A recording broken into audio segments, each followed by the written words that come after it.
Hey, hey, hey, everybody. Let me know if you can hear me. Okay.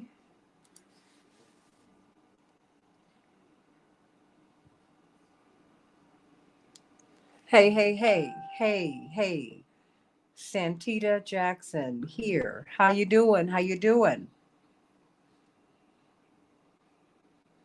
Fantastic. Yay. The adapter worked and we are cooking with hot grease. How about that? Because my iPad died on Thursday. Huh.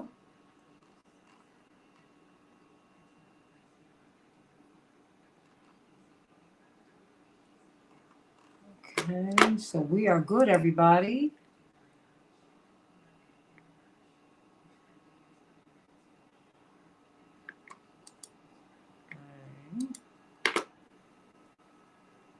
So we've got a lot to talk about today. We're going to be talking about Justice Thomas and and what's going to happen with him. Then we are looking at possible regime change, right? Did President Biden say the quiet part out loud? You let me know. And what does all of this mean? I mean, I thought we were trying to move toward peace, right? I thought. At least that's my hope. Because nuclear war is nuclear annihilation. Okay? So everybody, let's have that conversation today. Hey Shirley from Philadelphia, Jewel, Dave, and Andre. It's good to be with you today. Great to be with you. Back on my home turf. How about that? And congratulations to Will Smith on his Best Actor award. Fireworks at the Oscars last night. That happens. That happens. But certainly we don't like to see these things happen. But they do. Uh, everybody's under a lot of pressure. So, all right, everybody. So we're going to get to it. Remember I brought to you last week the story uh, about Justice Thomas and his wife, and I just had a feeling that it was going to that the story itself is going to it was going to grow for a whole variety of reasons. You never know if his number is up. We don't know, but we do know that he's done some things that have been questionable. All right, and I think that we have to speak to that. We really do, because it goes to the integrity of the court itself.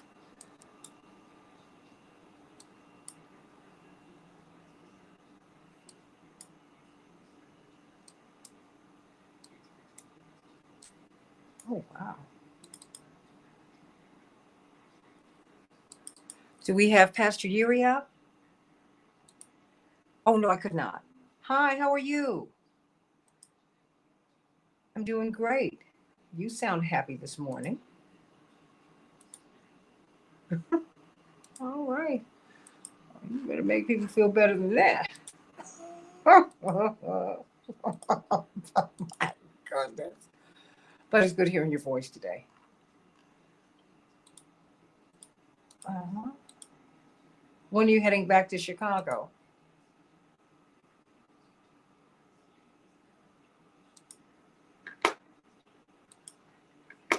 Oh boy.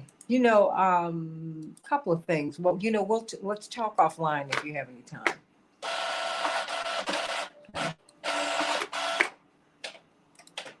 Because I wanted to know if there's a plan for a convention this year.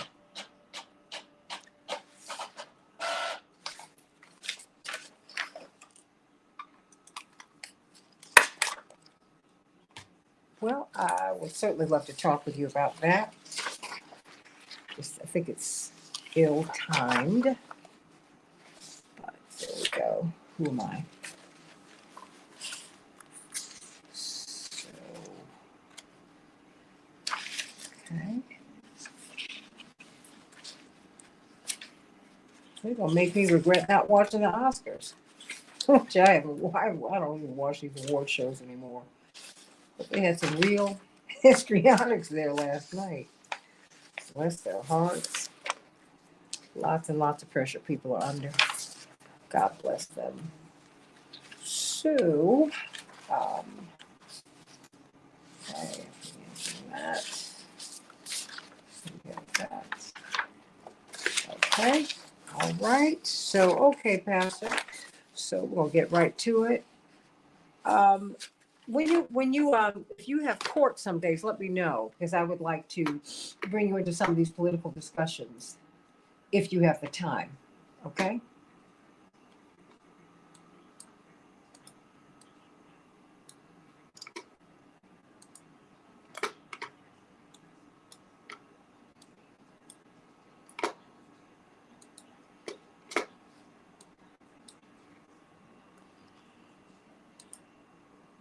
Okay. All right.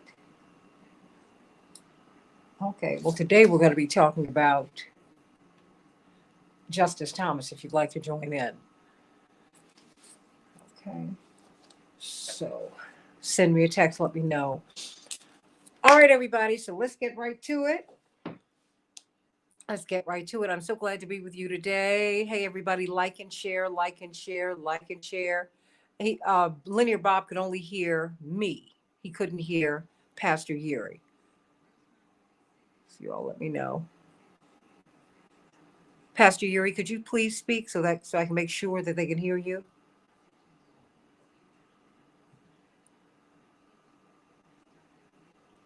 Okay, everybody, let me know. Just send me a text and we'll get on the message line.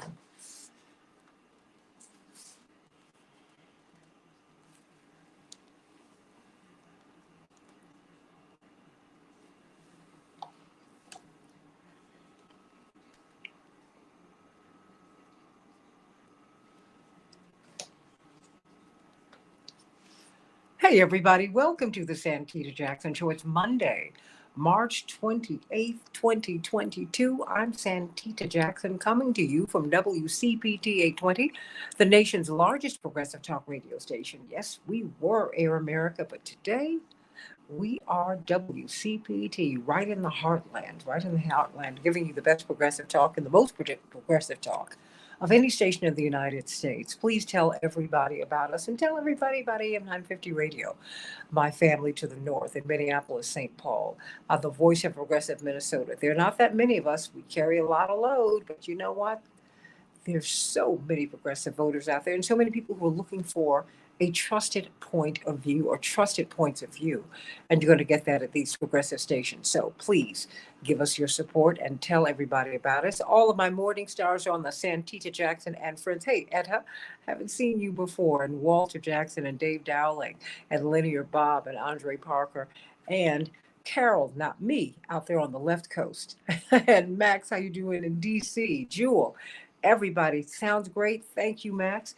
Everybody, we're going to be talking about Justice Thomas today here on the Santita Jackson and Friends YouTube channel. Please go over there and listen. And the Santita Jackson and Friends official Facebook page. Everybody like and share. Everybody who's watching right now, like and share this with at least one person, maybe 5, maybe 10. You could be like Eric and share it with 20. Share the show right now, please, if you can. We're going to be talking about Justice Thomas. What does this mean? Could he be impeached? Could he be removed from office? Should he be? We're going to dig down into this case as we see just how much synergy, I'll put it this way, how much synergy there is between his wife's activism and his judicial decisions, or so it seems. So we got to talk about that. We got to talk about that on the Santita Jackson Show. We're going to be looking at also what President Biden's European trip, what were the results of that? Was he calling for regime change with President Putin? Many people are praising his words in his speech on Saturday. Many people were alarmed. Those people who were listening, they were saying, wait a minute, we've got to be very, very careful. When you go back to the United States, we're still on the continent with President Putin. And guess what? China, too. There's a lot going on, everybody. But we're going to have a quick conversation about COVID-19 and what the suspension of what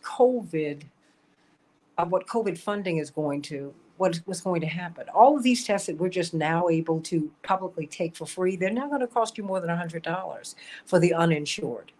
Will they be able to, and those of us who are insured, what about the copays? It's now going to cost you money. Can you afford that? Call me at 773-763-9278. You may also text me at that number, 773-763-9278. Want to hear your thoughts today on the Santita Jackson Show. But let's get to some of these headlines so we can get some good news from Pastor Todd Geary. Chicago, it's gotten cold again, everybody. 31 degrees. It will be sunny, though. Minneapolis, St. Paul, well, you're going to be faring better than us in Chicago. 41 degrees and cloudy. In the NBA, the Bulls will be playing the Knicks tonight. But last night, well, the Timberwolves fell to the Celtics. Celtics 134, the Timberwolves 112. March Madness, you have got the Final Four. Duke, Kansas, North Carolina, and Villanova on the men's side. What about your brackets? How have they fared, everybody? Still going to be a great tournament. Going to be a great tournament. We're going to see a lot of great talent. About 150 law enforcement officers, law enforcement agencies, according to this CNN report, in the United States and Canada have taken the 30 by 30 pledge. What is that? It makes the commitment to increase the representation of women in their ranks to 30% by 2030. Women just make up only 12% of sworn law enforcement officers in the United States. Wow, there's so few. Ukraine is entering a new round of peace talks with Russia this week. And Ukrainian President Zelensky says he will accept a neutral, non-nuclear status for his country in order to reach an agreement. However, he said any decision would be put to a vote among the Ukrainian people, and the country's sovereignty is not in question. The FDA is expected to greenlight additional COVID-19 booster shots for adults over the age of 50 as early as next week. Once that happens, the CDC will likely make a, quote, permissive recommendation. I have to ask Dr. Deborah Ferolin about that, what that means.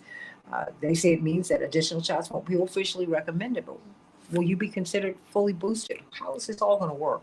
Booster shots have already been recommended for adults who are severely immune deficient, and some health experts have pointed out many other adults are already getting a fourth shot, even though they haven't been officially designated for that use.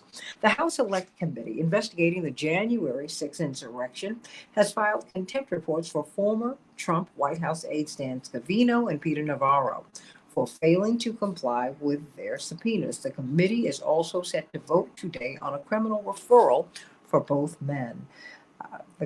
Wow, it's going to get hot. And now we've got Justice Thomas's wife in that as well. New York City is undergoing a 2-week plan to clear out homeless encampments around the city and connect unhoused people to social services. City officials say this phase focuses on about 150 encampments around New York City. Well, did you see last night's Academy Awards? They were exciting. According to the CNN report, it was a night of firsts and fists. Coda won the award for Best Picture, making a seminal moment for disability representation, as CODA is an acronym for Children of Deaf Adults, and the film follows the only hearing member of a deaf family. One of the film stars became the first deaf performer to win an Academy Award in the Best Supporting Actor category. Of course, we remember Marlee Matlin became the first hearing impaired actor to win a Best Supporting Actress award in 1987. And of course, this is a film that she helped to produce. More history was made when Ariana DeBose won. DeBose won Best Actress, and of course, Will Smith won for King Richard. Congratulations to all of them. But during the broadcast, he confronted and appeared to, he did punch presenter Chris Rock in the mouth after he made a joke about Smith's wife, Jada Pinkett Smith.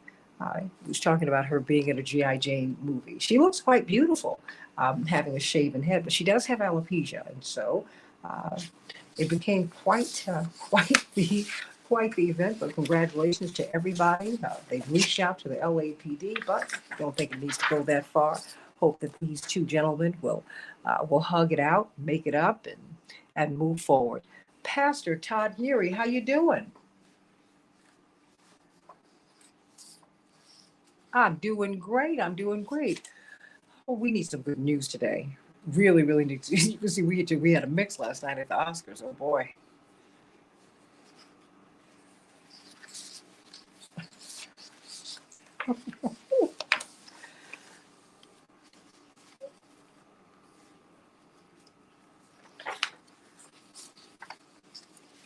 And everybody else's.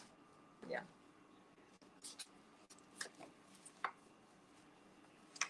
Hmm.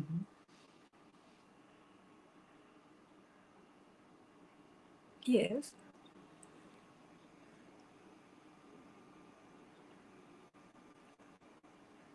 In Baltimore?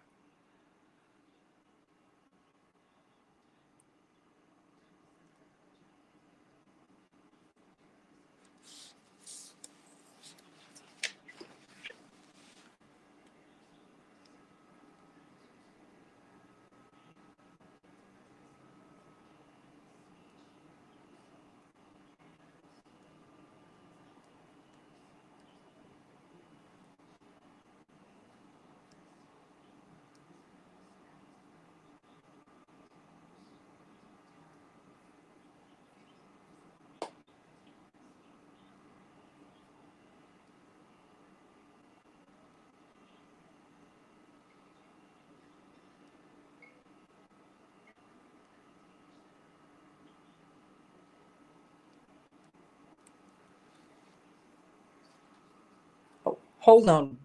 Hold on 1 second. Hold on 1 second. Pastor, hold on 1 second. Hold on. Because they're saying that they cannot hear you. And I want to make sure that they can hear you. Hold on. We have to make sure that you can be heard today. They cannot hear the pastor, but they can hear me. They can hear me, but they cannot hear the pastor. Okay? But some people heard you. Saturday night, Sunday night fights. That's yeah. Okay. Well, let's try it again. Okay, Pastor. Let's go for it.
Just put it on. And make that your objective for what it looks like. Nothing's changed. I want you to know there's a brand new you that's approaching a brand new day. Don't back down. Don't look back. Look ahead. Put your coat on. But just remember, today is the day you've been waiting for, and you've been created to change the world. That's it. That's all.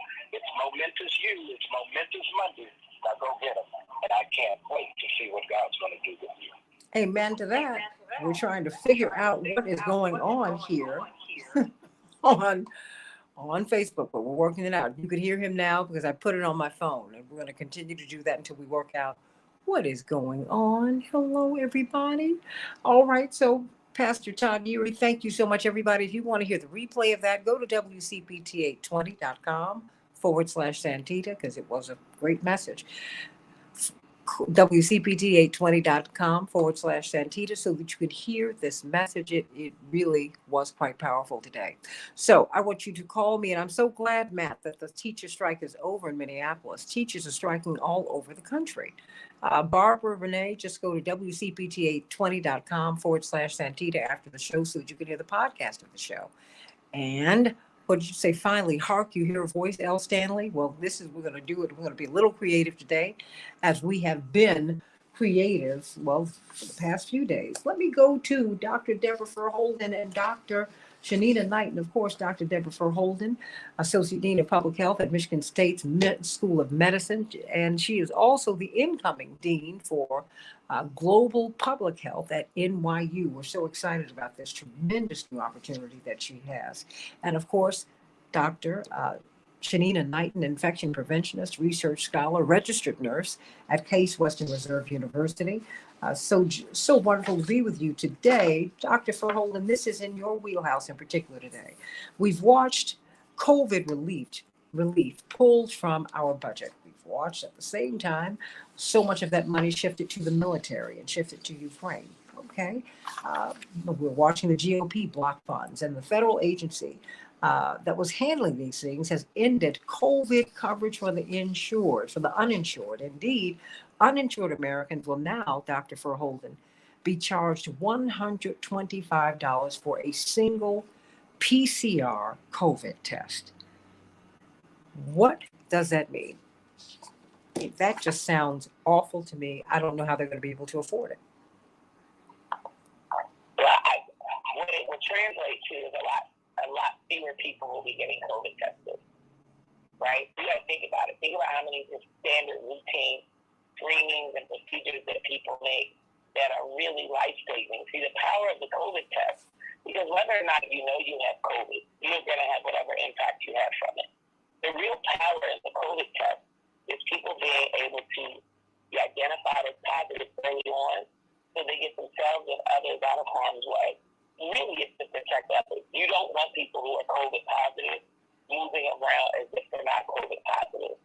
And so taking that away for the uninsured, slighting them because of their spending. And most people who are uninsured is because they're or underemployed. Right? Remember, we live in a society where health insurance is oftentimes linked either to employment or poverty.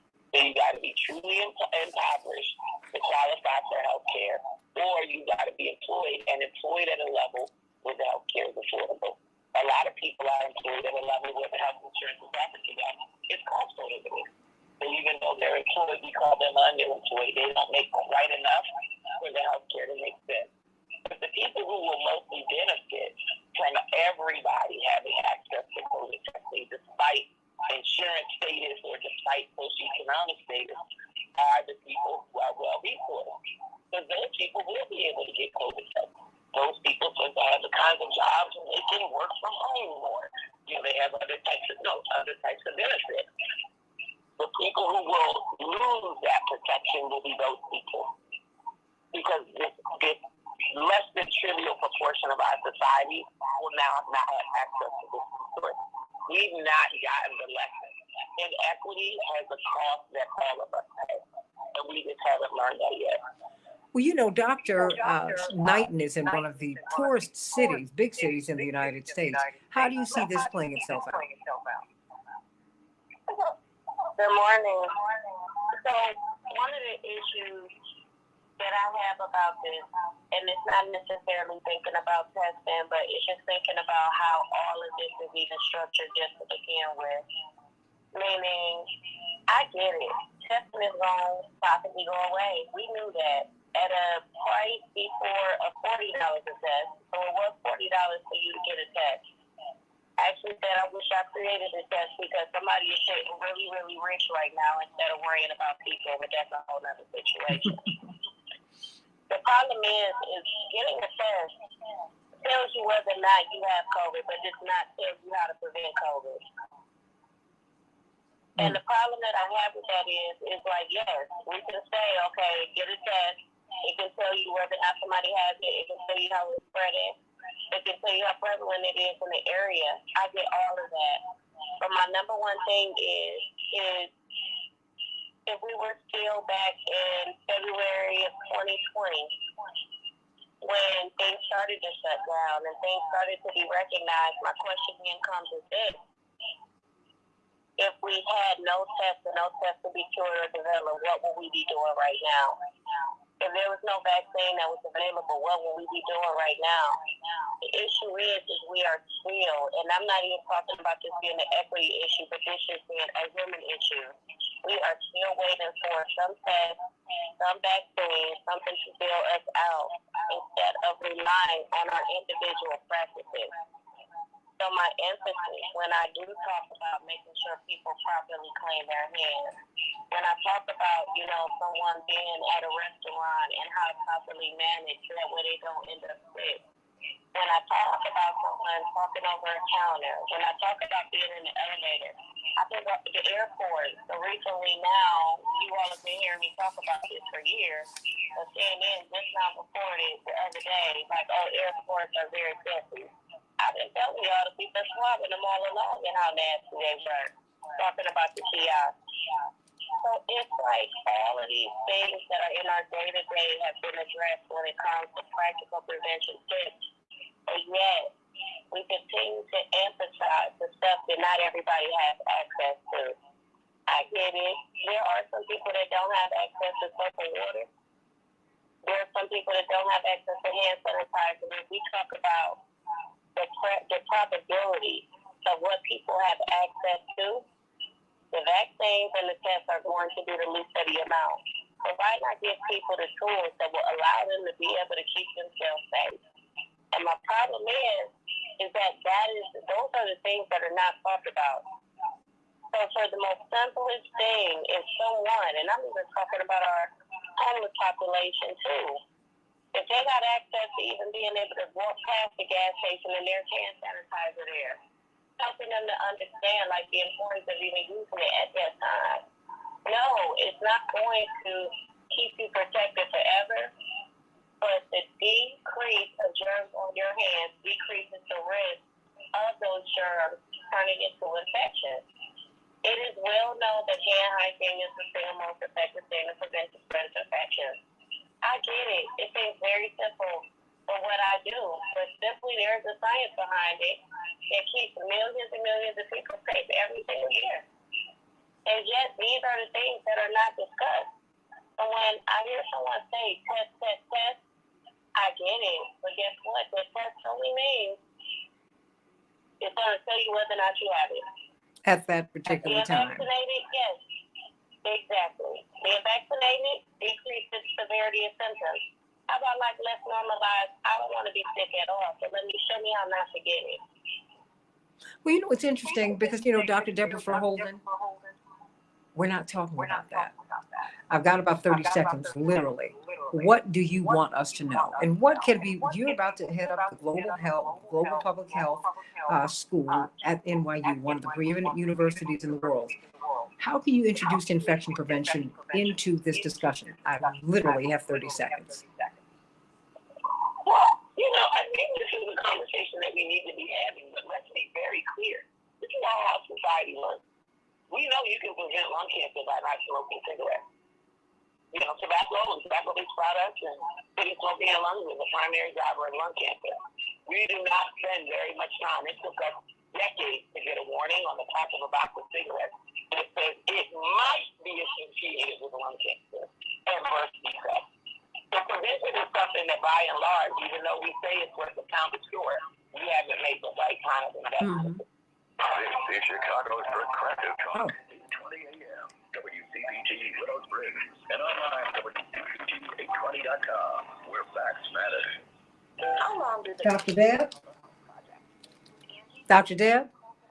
They went right to the commercial. They have to do that. That's so you all have to, I need you all to get, no, it's okay. I need you all to get those clocks because they have hard out because I'm on in more than one, what is it, market.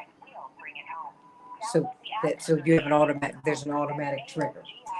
But, I really want us to talk about this, Dr. Deb. I want to have an extended conversation about this because those people who are working class in poverty and even those who are insured, insurance typically carries 80% of your bill. That's not a lot of money. That's nothing. Dr. Deb, that's nothing. You still on the hook for 20% of that bill. And most people can't afford it. Just think if you get a $100,000 bill, that's $20,000 you'd be on the hook for. And that can easily happen when you get ill. That can easily happen. So, you let me know what if that's something you would be interested in discussing. And I sent you that article about this epidemiologist who's also an economist, who's saying what you've been saying about poverty. I mean, about racism being a public health issue.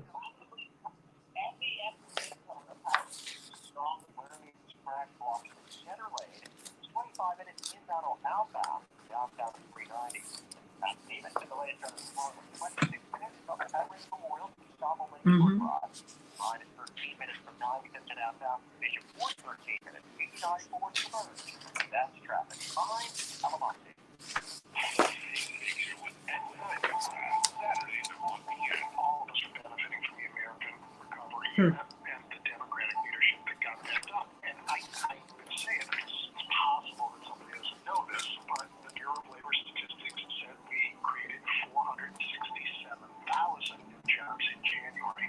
That's more than 1.5 million jobs since Halloween. That's getting things done. The big thing here, that it is the 1%. My heart racing just made me forget. I could have waited to tell my doctor, but I didn't.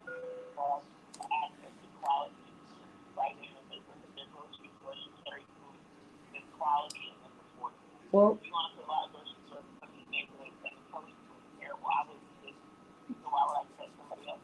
that was when I was a little girl. We used to protest that.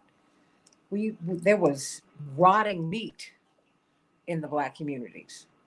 That was, and I'm glad my parents took us. I'm gonna have to switch over to another topic. But let me know because I really want us to talk about that because that's. Oh, okay, sweetie. Well, let me say hello to these guests who I have. Professor Gibbs and Bryce Green, but sending you all much love today. You want to stay and listen? Okay, sweetie. Sending you much love. Yes. Have an awesome show. Thank you, sweetie. Bryce Green, David Gibbs. Hi, how are you? Okay. It's great hearing your voices today.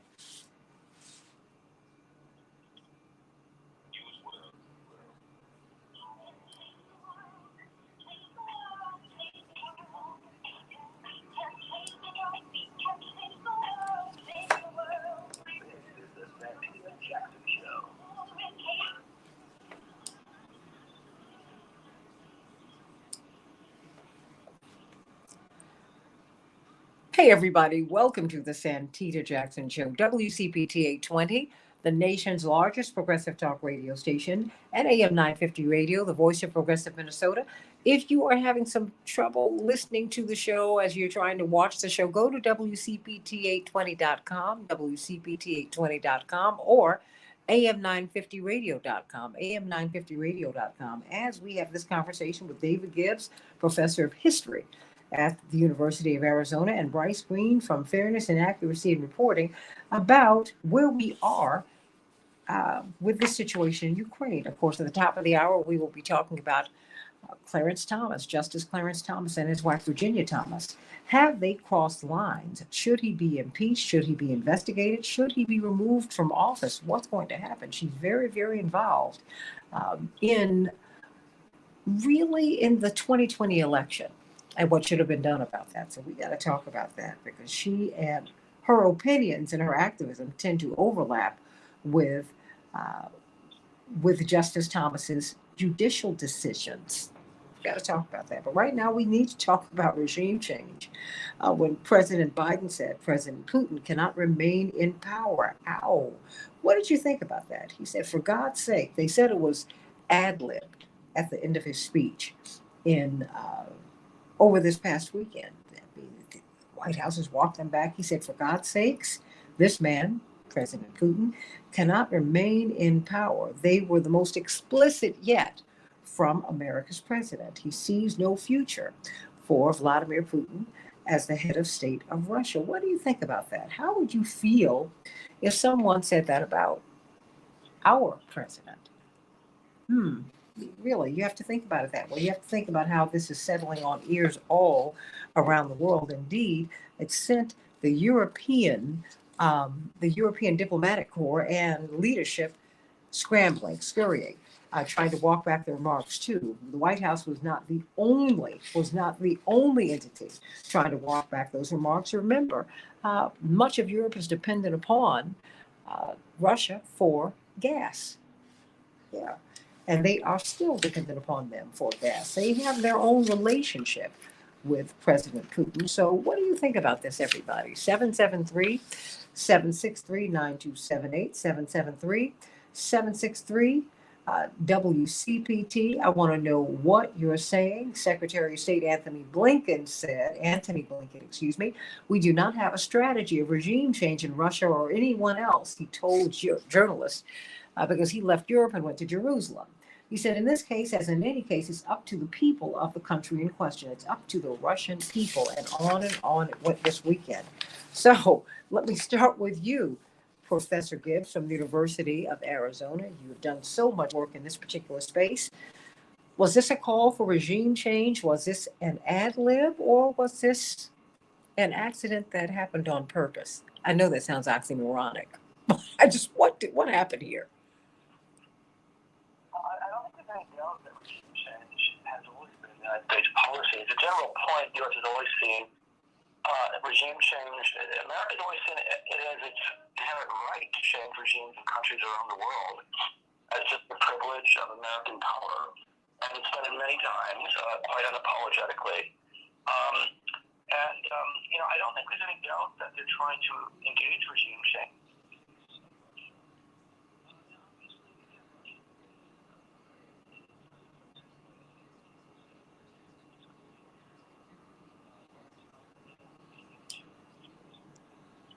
Is something that undoubtedly is inflaming the situation. And this was not it may have been Biden going off script in the sense of blurting out what U.S. policy really is. But all the indications are that that is the real policy. The White House, as we know, officially walked back Biden's statements, implying, he misspoke or maybe it was misunderstood. But all the indications are that that's the policy. I think it's very striking here.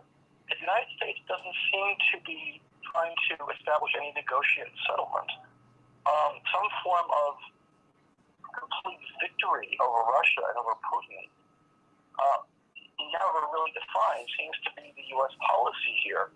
I know the difference between this and the Cuban Missile Crisis. In the Cuban Missile Crisis, there was always an effort to find some face-saving way of giving the Soviets an incentive to back out of the conflict and give them a face-saving way of moving back. Nothing like that seems to be happening. It seems that regime change and victory over Russia in some form is the only real policy that I can discern at this time.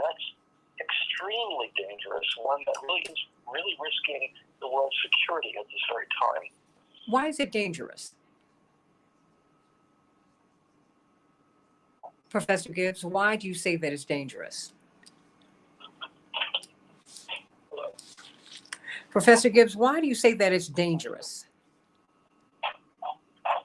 Well, Putin has no incentive, as far as I can tell, to compromise or to achieve any kind of compromise settlement.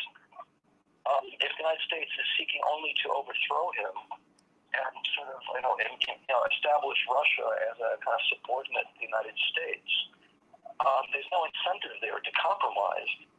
And, if you back a country into a corner, a country with nuclear weapons, and you create a situation where they might be facing military defeat, there's a very high risk that nuclear weapons will be used. The term in Russian military parlance, I believe, is escalate to de-escalate. And what that means in plain English is that if they're facing defeat, they would then use low-yield tactical nuclear weapons as a final warning. On the assumption the United States would back down, Ukraine would back down.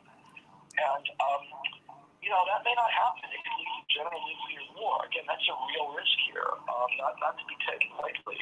But I'm very surprised how far Biden and the whole administration has pushed this war without any kind of diplomatic angle to this. The United States is not coupling military intervention with any kind of potential diplomatic solution. That's very dangerous, very surprising, too. Bryce Green, how did you interpret these remarks? Well, I think I agree exactly with what Dr. Gibbs just said.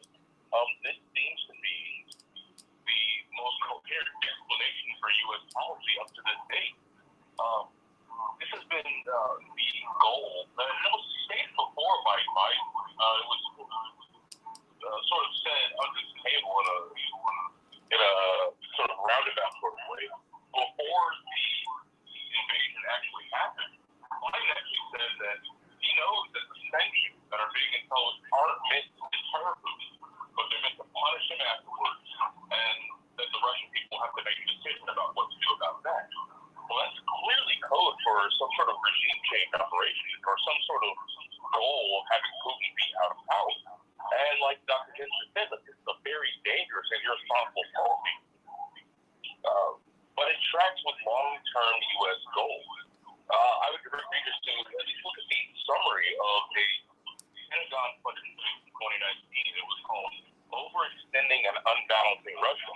And it was essentially a list of things that the United States could possibly do around the world to elicit some sort of reaction from Russia in order to bring it into a protracted conflict, to overextend it, to extend its economy, things like that. And that study concluded that the most likely way to get Russia to overextend was for the U.S. to continue to have a massive hand in Ukraine, to continue to send weapons, to continue to keep the civil war alive, to continue to try and direct Ukrainian politics and wrest it from the Russian sphere of influence and put it into the Western sphere of influence. This was known to be provocative, and this was known to be a very likely way to overextend Russia.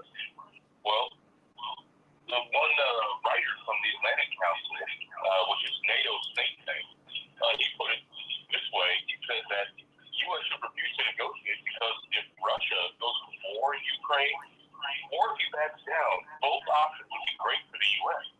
If Putin went to war, that would be that he would open himself up to massive U.S. sanctions, open himself up to a protracted war with an insurgency funded by the U.S.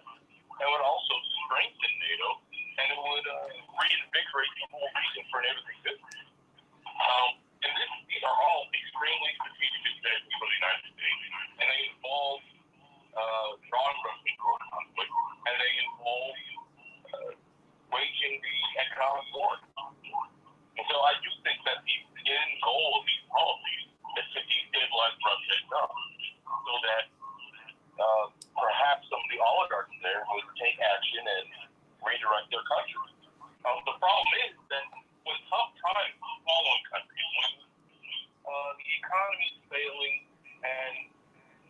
national character has been challenged, so to speak, it doesn't really invite moderate reformers to power. That's never happened in the history of any regime ever. What tends to happen is that the hardliners have a larger say in things. They have a greater case to be made. You've seen it in Iran. You've seen it in North Korea. You've seen it everywhere. The U.S. has tried to squeeze the country in order to enact some sort of regime change.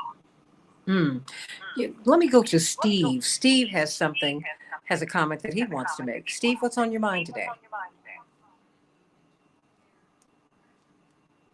Steve, what's on your mind today? He says he's there. Steve? And now he just hung up. Okay. Steve, are you there? Okay. Well, let me ask you this. What is the end game here? We're here. You see that President Zelensky, that they are in peace talks. They are in peace talks. That is what they are telling us. And that peace is a goal. Indeed, President Zelensky says we're ready to discuss neutrality ahead of these Russian-Ukrainian talks. And yet we have the president with a slip of the tongue who it seems pushed us closer to war, or maybe he just said the quiet part out loud. I'm not sure what the end game is here, Professor Gibbs. Can you please explain? Well, in terms of what Russians likely to want to achieve at this point, it's probably a partition of the country. Ukraine is a multi-ethnic and multilingual country with a very large number of Russian speakers, primarily in the east and in the south. And Russia is very likely to want to sort of separate off fully the Russian-speaking areas. How far he will go is unclear. Certainly would include the Donbass region that has been in rebellion since 2014. We may go much further, or insist on going much further, to Kharkiv, the second largest city, which I believe is predominantly Russian-speaking. And he'll insist, of course, on permanent neutrality of Ukraine with a written guarantee that it will not join NATO. Now, in terms of getting there, the United States is certainly not encouraging any kind of settlement, quite the contrary, and he's been holding out some kind of hope for Zelensky that Zelensky can outright defeat the Russians and regain the territories he's lost. I think the most likely U.S. policy is basically bleed the Russians, keep the war going as long as possible to do as much damage to Russia as it possibly can. There's no possibility.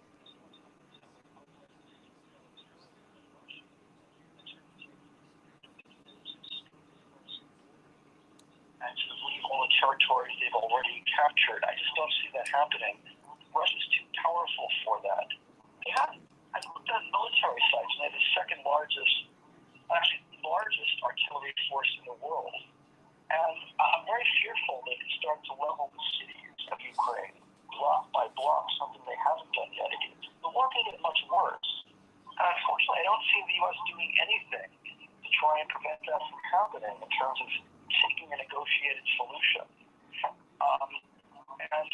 I think if you want an historical parallel, people always cite 1939. This has nothing to do with 1939. The closest parallel to Afghanistan in the 1980s, the United States tried to keep an insurgency against the Russians going as long as possible. We now know the Russians stayed in Afghanistan for purely defensive reasons because it was on their borders, and they were fearful of destabilization on their borders. And the United States tried to keep the war going in the hope of, I think the policy was to fight to the last Afghan, to disregard how many Afghans died in the war, because it was seen as advantageous to the United States to keep the war going. And I fear something like that may be in store for Ukraine. And that's a very grotesquely inhumane policy of the U.S. to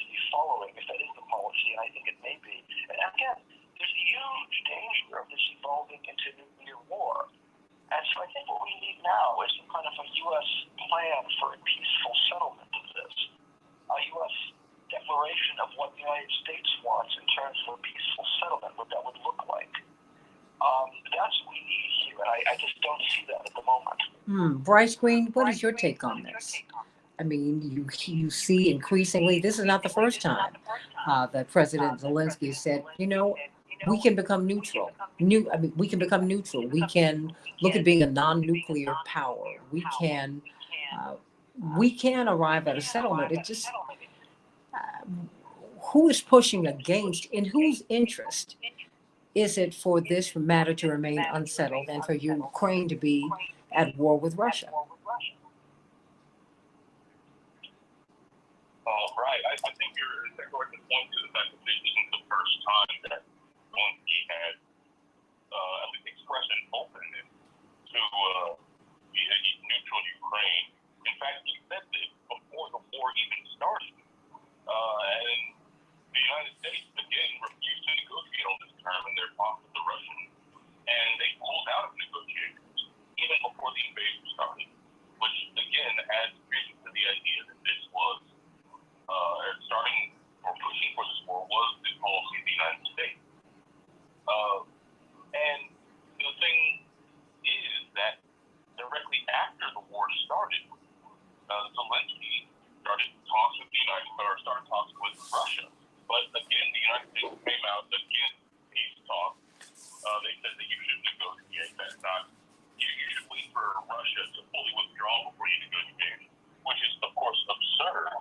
Which is of course not going to happen. A way of saying that they should never negotiate, and that the war should be prolonged. And so you ask who benefits from this? Well, if you take a look at America's strategic goals around the world, challenging Russia and challenging China seem to be one of its key objectives. And this war strengthened public opinion, at least in the Western countries.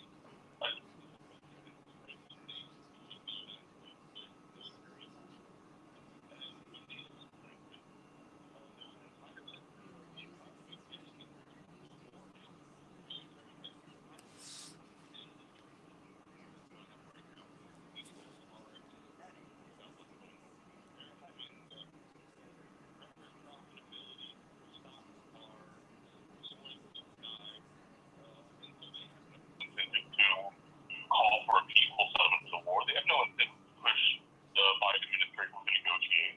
So there's really no constituency for it. And even on the public level, typically the public sympathy can be relied upon, at least in part, to generate the anti-war sentiment.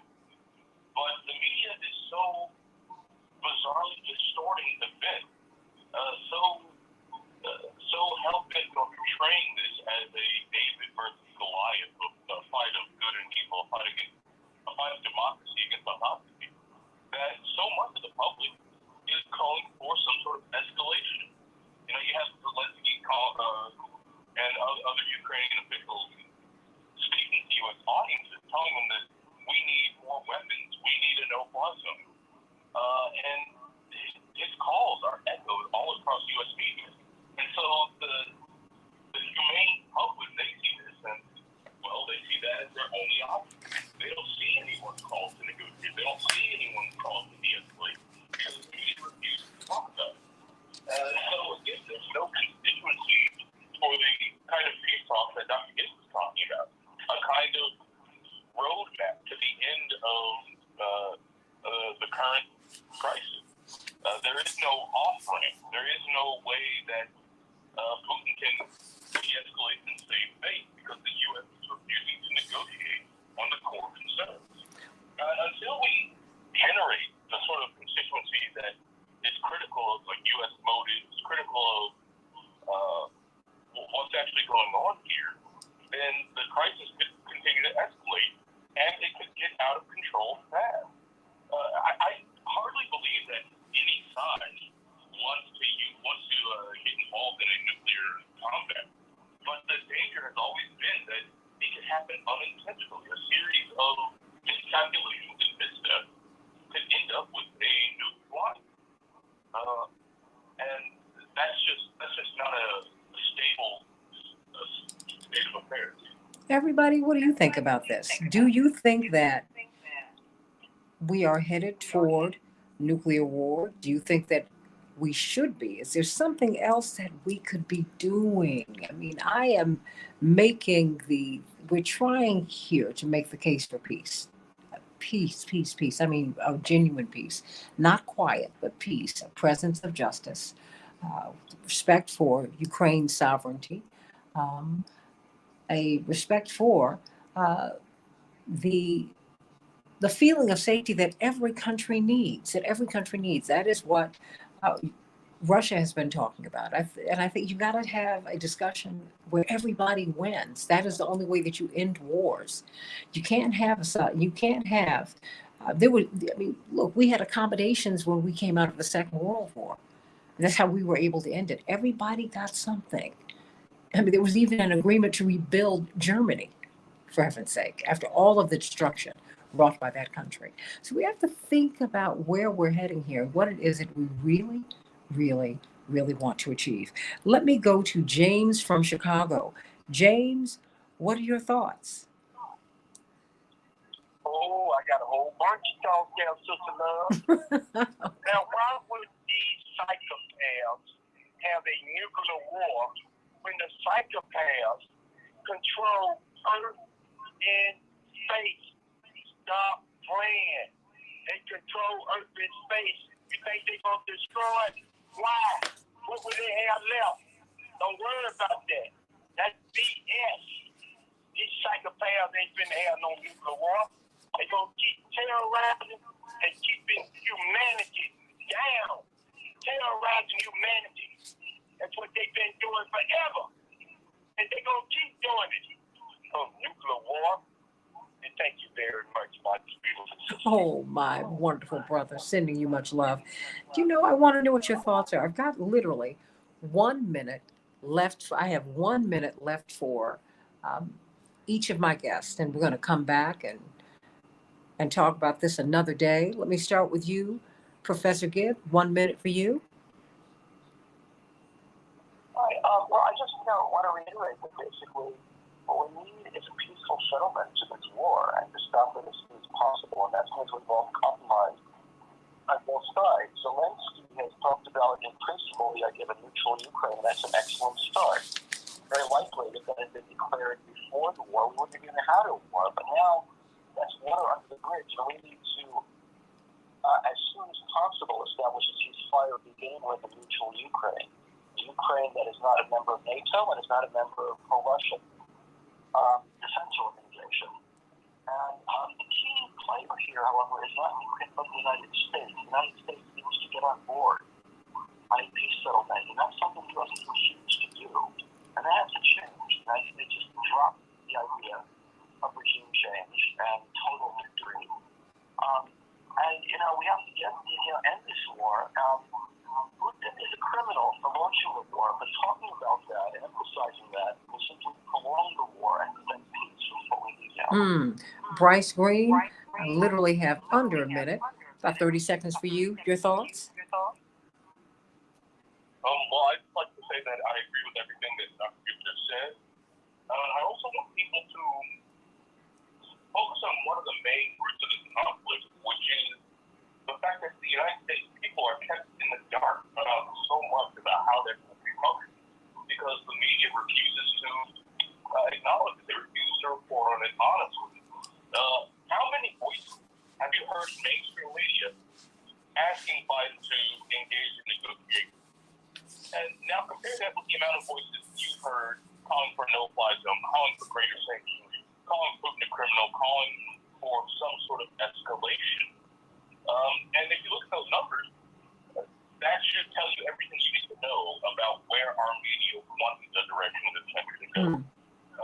Everybody, to alternative media. Please, alternative media is the key because the thing is, you hear the voices of peace, you hear a more full-body discussion, you hear a global discussion, and believe me, the global discussion has to include Africa. It has to include India. It has to include the Asian subcontinent, which is where billions of people live. It has to include everybody, because ultimately, if this is going to be a world conflict, which it is not yet, but it could be, it's going to impact everybody. Bryce Green from Fairness and Accuracy in Reporting, and Dr. David Gibbs from the University of Arizona. All right, everybody, I want to thank you for being with us today, and we're going to work on this sound. I've got something that I'm going to try in the next segment, but we're going to be talking about what? Virginia Thomas and Clarence Thomas. Should Justice Thomas be impeached? Will he be impeached? What's going to happen here? What's going to happen? What's going to happen here? Will he be removed from office? Could that happen? Back in just a minute.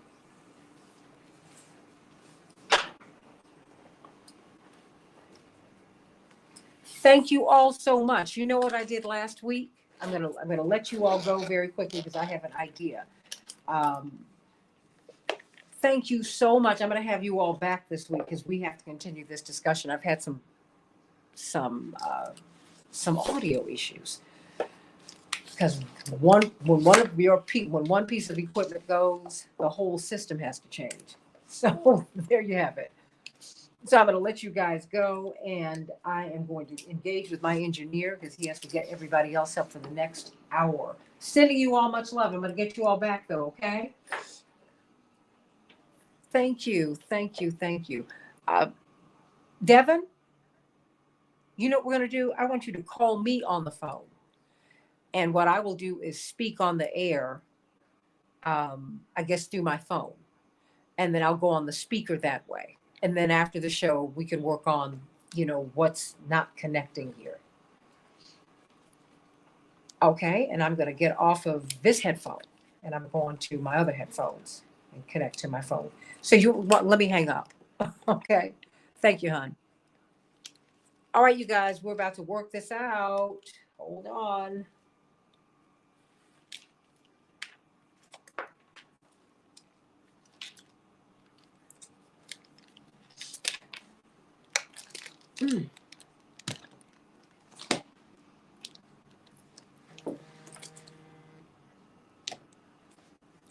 Hold on. So does this mean can you hear me now? Yes, absolutely. Does this mean I turn the tie line off? Oh, so I won't get echo, right? Okay. So let me know can you all hear me on Facebook now? Lorraine, Jewel, Laura, Abraham in Brazil, and everybody, let me know if you can hear me now, because we're going to do something that I tried last week. I'm going to be on the phone this way. I'm going to be on the air this way. How do you say, can you hear me now? Let me know. Please let me know. Let me know. Okay, great. Hey. You can hear me? Great. Okay, you all can hear me?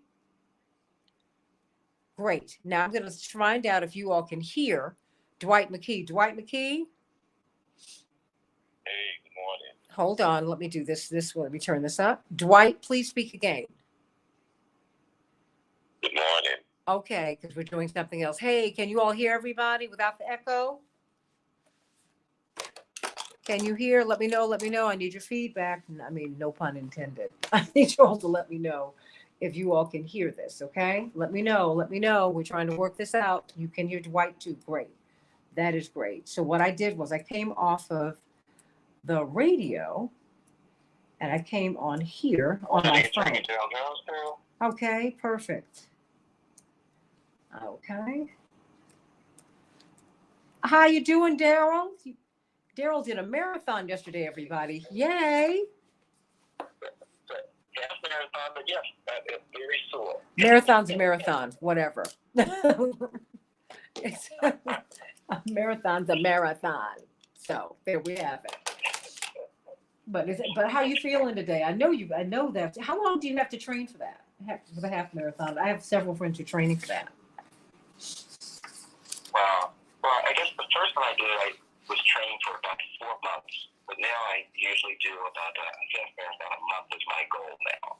Ooh. So we'll see how it turns out. It's worked well so far. Well, congratulations. So glad that you're with us today. So glad. The biggest challenge this time, I think, was the weather because it was so cold in Philadelphia. Oh, it's cold here today. We're going to have a high of 31 degrees. Unbelievable. And it's going to be 26 degrees in Baltimore. I had Reverend Yuri on a little earlier. It was like 26 degrees in Baltimore. What? Woo! Yes. Freezing here. Oh, Freezing here. it's just it's cold front. March was out like a lamb. Well, honey, sometimes it goes out like a lion. But see, I'm in Chicago. We could have snow on Easter. Remember when Easter was in May? I remember one year we had snow. Oh, so anyway, but I'm glad that you all are with us today. Glad. So thank you. Come back in 60, everyone. Okay, and thank you, Lorraine, for kind of.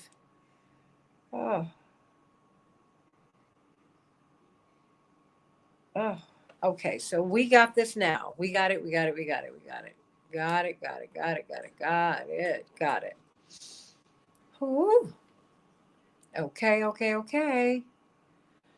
So hopefully the sound on the second hour of the show will be much better because we're doing it through my telephone. So you all can hear everything. Just let me know very quickly. Stanley, Robert. Okay, it's 24 degrees in New York, Jewel. Oh my gosh, I'm glad I'm not there. But it's going to be 24, 31 degrees, whatever. It's cold. It's now cold. 10 seconds. It's now freezing. Whew. So here we go. Stand by.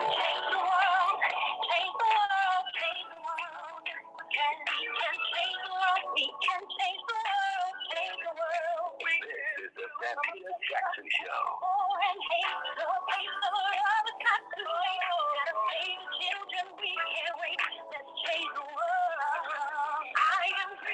Hey everybody, welcome to the Santita Jackson Show, WCPT 820, the nation's largest progressive talk radio station at AM 950 Radio, the voice of progressive Minnesota. I am on Facebook on the Santita Jackson and Friends page. That's my official page, everybody. Please join me there. The Santita Jackson page.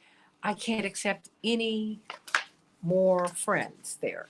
It was always a landing page. I had to get a fan page. And so what I need you to do is go to the Santita Jackson and Friends page because they're kicking my friends off on the other page. Please don't let that happen to you. That is not what I'm doing. That's a Facebook thing. And, they handle things the way that they handle them, and I hear them. But please go to the Santita Jackson and Friends page, everybody, and like and meet me over there.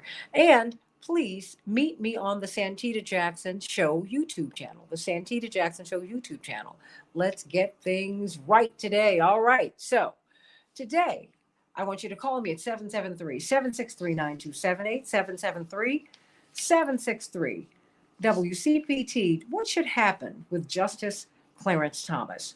Should he be impeached? Should he be tried by the Senate? Should he be removed from office? It turns out his wife is much more involved in really trying to help keep President Trump in office than many of us ever knew. And so much, it appears, in hindsight, a lot of Justice Thomas's decisions, certainly in one particular case, overlap with her activism. What do you think about that? People have questioned her activism and the impact that her decisions have on his decisions. Now, that is not an unknown thing with husbands and wives, right? They do impact each other. They are, even if they are the Bickersons, they are best friends. But this is the justice of the U.S. Supreme Court who has the power not to recuse himself. So I want to know what your thinking is. Call us at 773-763-9278, 773-763-9278. And let's talk about this today because this is a matter of great import. We will see now more and more people are calling for his impeachment. They're calling for his removal. They're calling for Virginia Thomas to be subpoenaed. What do you think should happen? 773-763-9278, 773-763 WCPT, everybody, and AM 950 Radio. My family to the north in Minneapolis, St. Paul, sending you much love, Chad Larson, today. Monday, March 28th, 2022. Let's get some of these headlines out of the way so we can get on with the show. Chicago will have a high of 31 degrees. It will be sunny today. Baltimore, 26 degrees. It is cold everywhere, everybody. Minneapolis, St. Paul, well, they're having a heat wave. It's 41 degrees today. Mostly cloudy. In the NBA, the Bulls will be facing off against the Knicks tonight. And the Celtics, well, they were triumphant over the Timberwolves. Timberwolves won't play a game for a couple more days, but the Celtics won 34. The Timberwolves won 12. High-scoring game. Well, you've got the Final Four, at least for the men, in March Madness. Duke, Kansas, North Carolina, Villanova. What do your brackets say, everybody? I want you to call me at 773-763-9278, 773-763 WCPT. About 150 law enforcement agencies in the United States and Canada have taken the 30 by 30 pledge, making the commitment to increase the representation of women in their ranks by 30% by 2030. Ukraine is entering a new round of peace talks with Russia today. Indeed,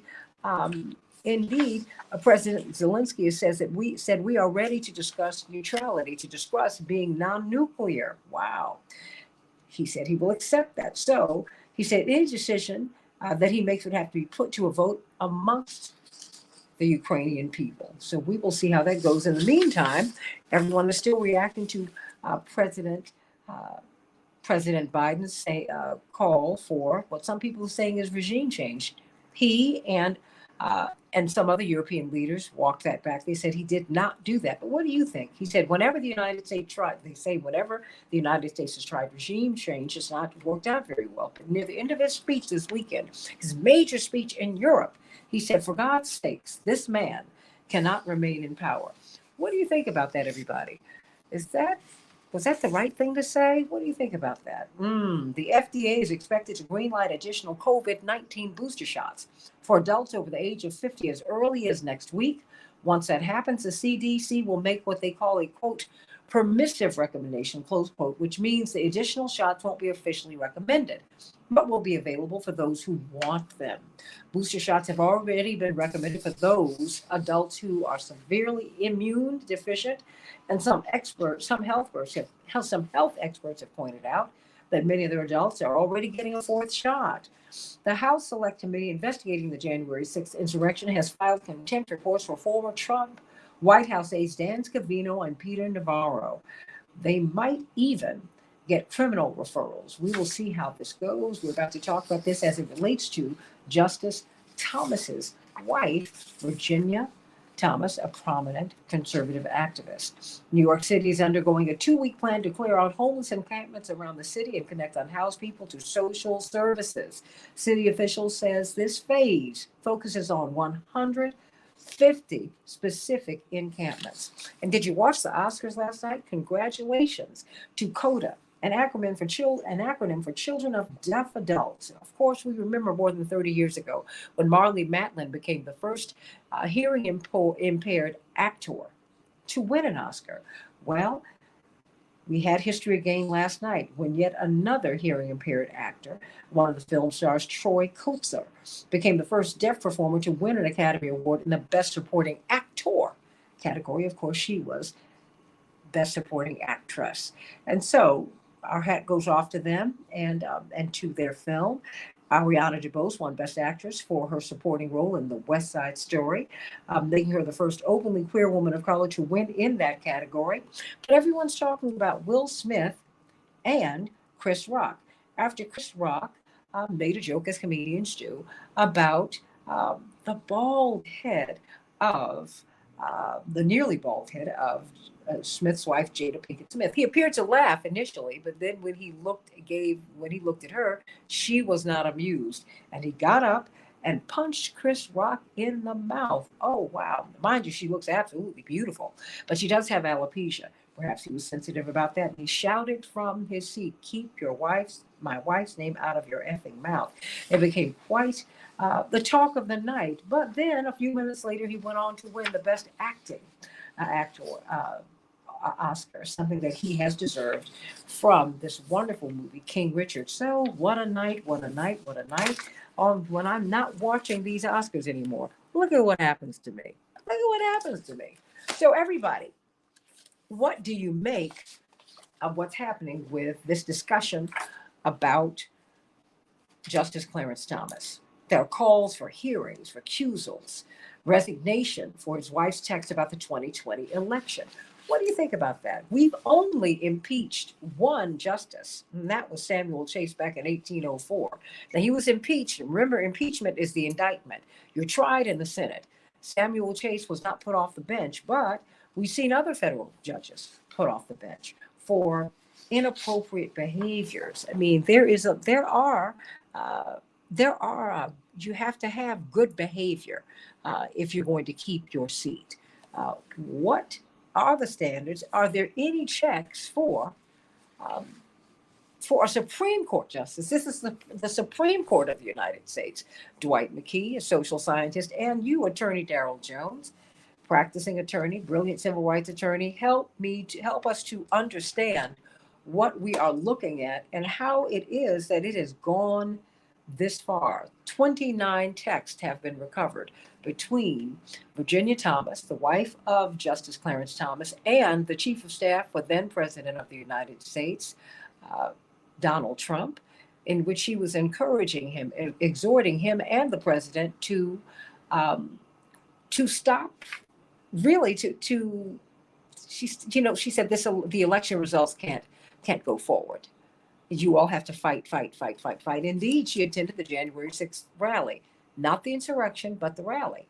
So she's been very, very supportive. What do you think about all of this? I want you to call me at 773-763-9278, 773-763-9278. What do you do with Clarence Thomas in this moment? And quite frankly, any Supreme Court justice, the Supreme Court, the final arbiter, the final decider, if you will, the deciders in chief of our law. What do you do when a Supreme Court justice, when his or her, in this case, when his decisions appear to overlap with his spouse's interests?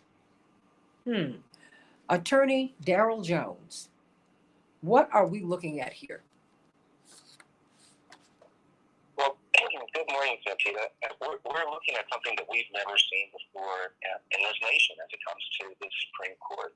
We've never been put in a position where we've had the spouse of a Supreme Court justice that has substantially participated in actions that have, certainly sparked some type of insurrection against our government.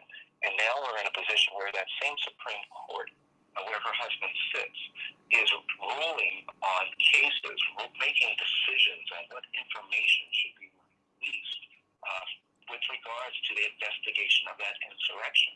So, when we talk about the Mark Meadows text messages that have been released, the 29 text messages that have been released that relate to Virginia Thomas, one of the things that we have to take into consideration is that not simply do we have her implicated with regards to her involvement, albeit on the outskirts of this, but we also know that these 29 text messages are not necessarily the universe of text messages that exist. And I say that for this reason. We know that with regards to Mark Meadows and the January 6th commission that's investigating this in Congress, that there came a point in time where Mark Meadows stopped cooperating. He stopped providing information that he had. So we don't know how many other messages are out there, nor how far those other potentially missing text messages go. We just have what may be the tip of the iceberg with regards to Ginny Thomas and what she's doing.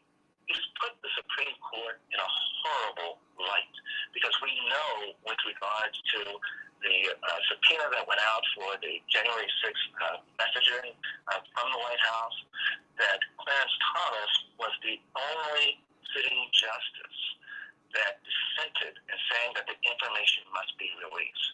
And the question then arises, did he dissent? Did he say no? The Congress not entitled to this information because he knew that his wife's information was there, the text messages that related to his wife would be present. So it raises this just incredible question about what did he know, when did he know it, what did Jenny Thomas know, what communications that she had with her, quote, best friend, as she talks about the best friend that she needs to talk about and consult. Is that Clarence Thomas? There are all these questions that are raised from her actions and her interaction with her husband, Justice Clarence Thomas. But imagine this, if you would, for a moment, Santita. Imagine we're talking about Ketanji Brown Jackson's husband, Dr. Patrick Jackson, and that he was the wealthy liberal donor that donated all this money to this liberal cause. Can you imagine what the backlash would be from the conservative folks that are out there and what they would be demanding of this soon-to-be, I hope, Supreme Court justice? Mm-hmm. So it's really interesting to watch it all unfold. Clearly, at a minimum, Virginia Thomas and Justice Thomas have put our country in an embarrassing, terrible position, which is going to damage the reputation of the Supreme Court immensely. It's the reason now that we're talking about what oversight is there with regards to conflicts of interest on the Supreme Court and who is making determinations with regard to the conflicts of interest. All of that now is coming to bear. That's something that we have never discussed in this country because we always thought that our Supreme Court justices were above reproach. So it's really it's a groundbreaking area that we're in, unfortunately. But, we just don't know what to expect next and how this is going to play out. But it's a horrible position that our country finds itself in. And it's a horrible position that the Supreme Court finds itself in. And it's going to be interesting to see what Justice Roberts does. Do this other justices pull Justice Thomas in and say you can't participate on any more of the discussions with regards to the January 6th insurrection? So it's an interesting position that we are now placed in. And what's really going to be interesting is if, we've heard whispers that the January 6th Commission is considering subpoenaing Virginia Thomas to come before them. But they're going to ask her to volunteer. Why? Because... Wait. How do you volunteer with a subpoena? How does that work? They're not going to make it mandatory. They just have to have a volunteer. So is a subpoena a suggestion? Because, if any of us are subpoenaed, then we just have the option of not showing up, right? Is that what you're telling me? Absolutely. Generally, the subpoena is not a suggestion. It's a mandatory call for your appearance for Congress, right, in this situation. But let's say that they make it a mandatory and she doesn't show up. What then happens? They go to court. Where should they end up? They end up at the Supreme Court, right? And what decision is made? So it's an incredible position that the Thomases have put our country and our court system in. Well, but several of our justices, to me, we've been sliding down the slope a long time. And I think we'd have to go back and all the way back into a lot of decisions to see the different interests that the Supreme Court justices have. We found that many federal judges, we saw a Wall Street Journal report, as you recall, Attorney Jones, where we saw a lot of our judges have not had clean hands.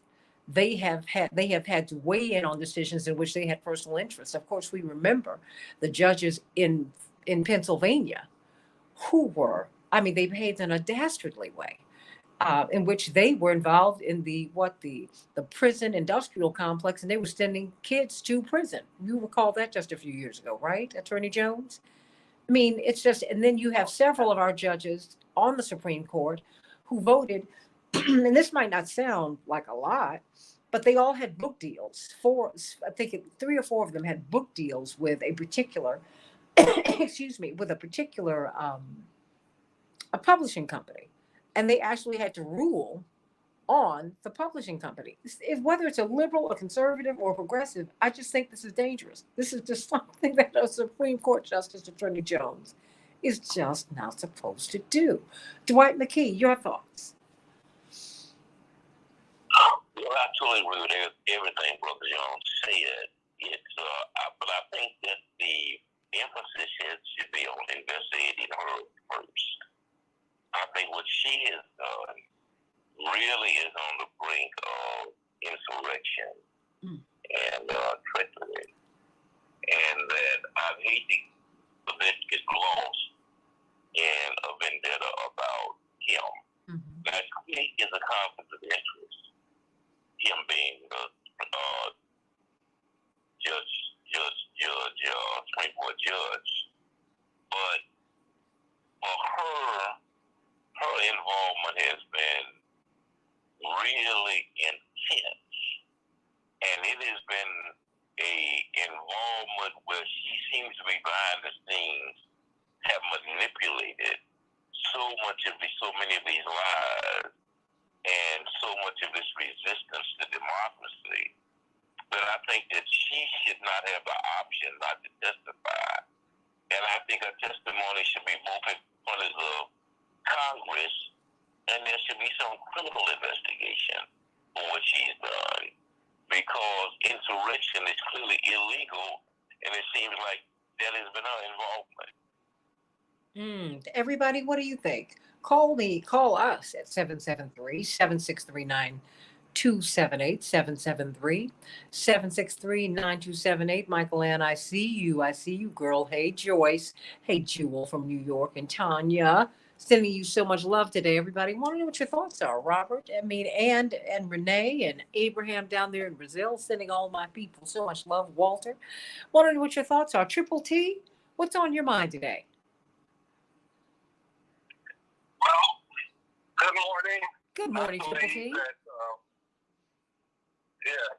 And thanks for taking the call.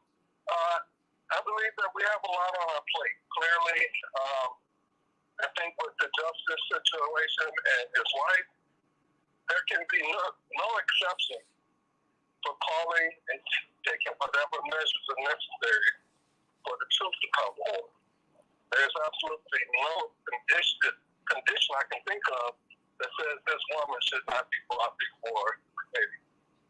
Meanwhile, when it comes back to the black family, I think the situation last night, I don't even believe in the Academy Award situation. Mm-hmm. But where the family situation is concerned, people who have not been in the intense relationship with a wife or a spouse and a God really don't have much perspective until you get there. So I would caution our family to be careful in public spaces.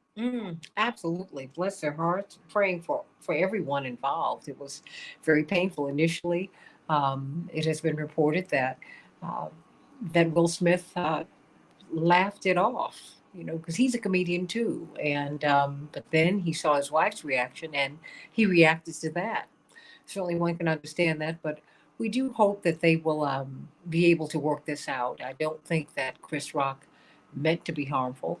Jokes can sting, but when you're in the arena, these things happen. But we're certainly giving all of them a big hug today, and giving all of them much love, and congratulating Will Smith for this wonderful career that he's been able to build, and Chris Rock, and all of them, and just it was an unfortunate circumstance, really unfortunate. And they have lived a very, very public life, and they've been very public about their marriage and the challenges in it. So, look, as my father said to me some time ago, there's a lot of private pain in public life. You just have to understand that. I remember just very quickly, at the end of the 88 campaign, toward the end of the campaign, you saw that Kitty Dukakis, the wife of the eventual nominee, former Massachusetts governor, Dukakis, went into the hospital for rehab. She had been struggling with alcohol issues throughout the campaign and really throughout her life. And I remember calling my father when the news became public. And I was just so hurt because, they're a married couple, they have children. We had known them, we'd campaigned with them for a year. And even when you're opponents, you become a family and you certainly want the best for everybody. And my father said to me, baby, there's a lot of private pain in public life. But if you're in this arena, you must take the hits. And you take the hits with as much equanimity and grace as you take the good times. So, you kind of have to take it all. You have to take it all. And I'm certainly sending them all much love today. I hope that we can move beyond this discussion and celebrate what has been a high moment for Will Smith and his family. God bless them all. Let's talk about Virginia Thomas today, everybody, because this is what is going to impact our lives. This is what is being played out on the global stage. This is the reason that so many Americans are not trusting our institutions. And that is where you saw, that is in part what drove January 6th. Got a lot to talk about, and I want to hear your thoughts on the Santita Jackson Show. 773-763-9278. Back in just a moment.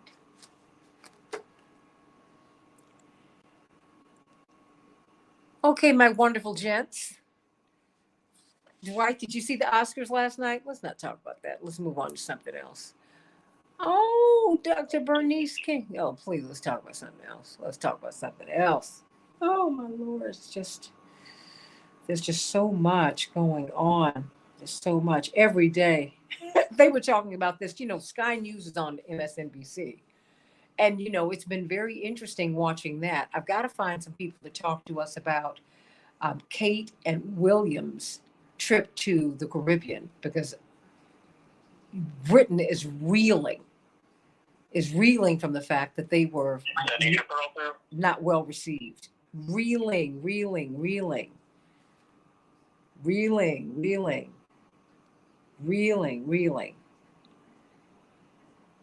Whew.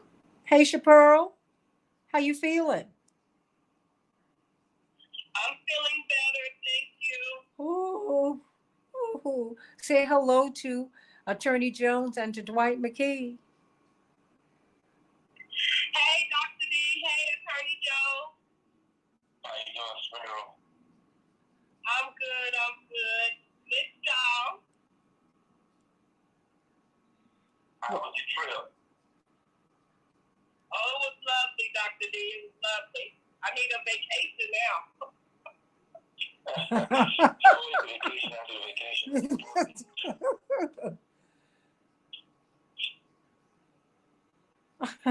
Yes, we do.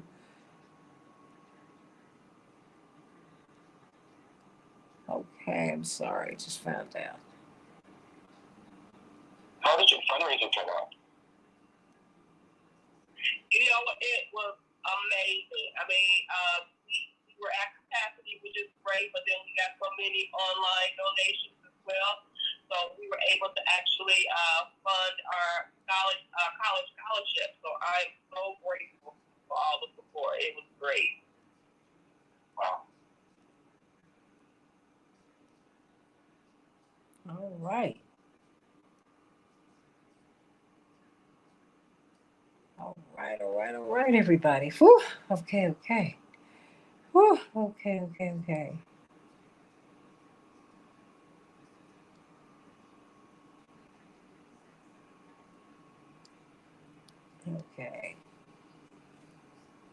60 seconds every one.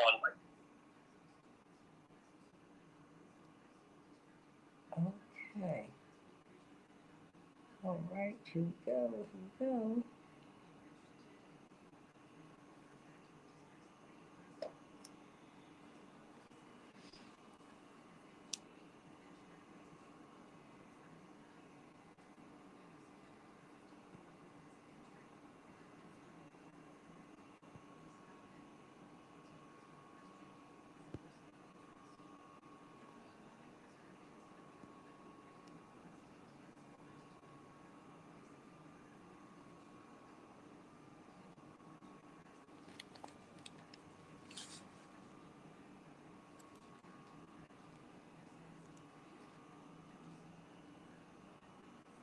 Oh, 10 seconds. Okay, thanks.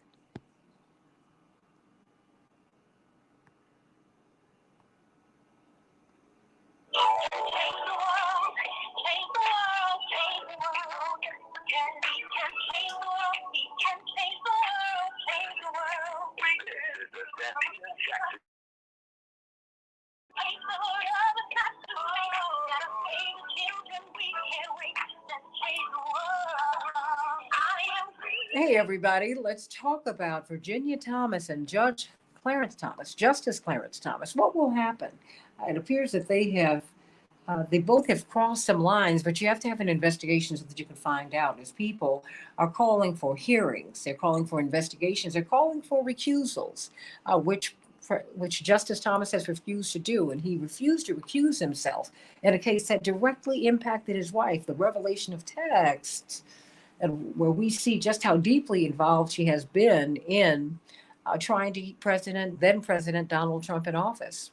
What do you think about all of this, everybody? What do you think about all of this? Should he be forced to resign?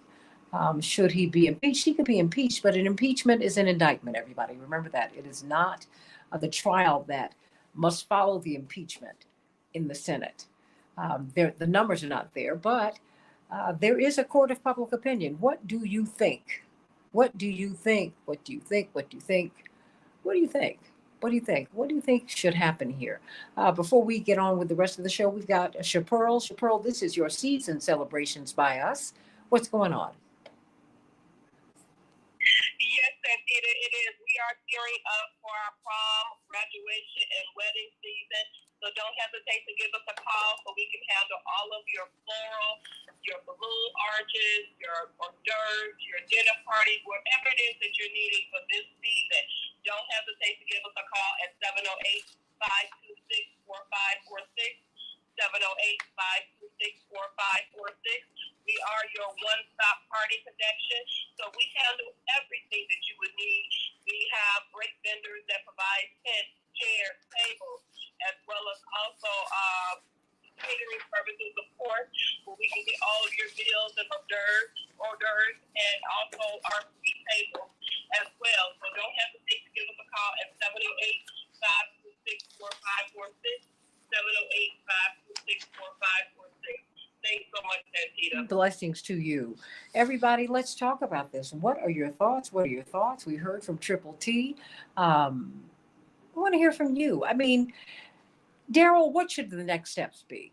I mean, okay, he could be impeached, but you still have to have a trial in the Senate. Those numbers are not there, but there is the court of public opinion. And I agree with you, and I agree with Dwight. I think that what she's been doing has been dangerous. And if she were a liberal, if she were a progressive, I wouldn't feel comfortable with this. I don't think you're supposed to put your thumbs on the scale. When you've been vested with this much power, when you've been vested with power, entrusted with power, you're supposed to handle it in a responsible way, Daryl. You don't handle it this way. This is not right. I mean, you tell me, what has she done? I mean, what has she done, and is it dangerous? Well, it's extremely dangerous, what she's done, because, what we know that she has done, is that she has played a role in encouraging, obviously, the insurrection on January the 6th, and being a part of the very far right end, far right positioning of all the QAnon theorists and all this other stuff.